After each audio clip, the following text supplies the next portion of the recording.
Hamımız Ayətül Kürsünü oxuyuruq. Ayətül Kürsü Quranın canıdır. Quran-ı Kərimi Ayətül Kürsüyə sığışdırıb Allah. Ayətül Kürsüdə belə bir cümlə var. Fəmən yəkfur bit-tağut və yu'min billah.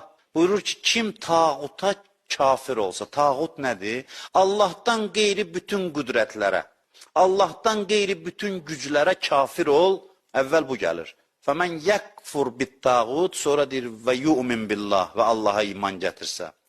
Allahdan qeyri qüdrətlərə kafir olmalısan, üsyan etməlisən, yəni mənəvi baxımdan qəbul etməməlisən. Fəmən yəkfur bit-tağut, əvvəl bu gəlir. Qopdun və yu'min billah, sonra bitişmə gəlir. Bunlardan qopub bitişirsən Allaha, nəticə nədir? Fəqəd istəmsəkə bil-urvətil vusqa, möhkəm ipdən yapışdı bu adam. Bu adam qüdrət mənbəyinə çatdı. Lən fisamə laha, qırılmaz bir ipdir. Əlində özü üçün bir dayaq nöqtəsi tapdı. Möhkəm dayaq nöqtəsi. Öz ayaq üstə durub möhkəmdir, sarsılmaz dayanıb. Heç nə onu ayaqdan sala bilmir.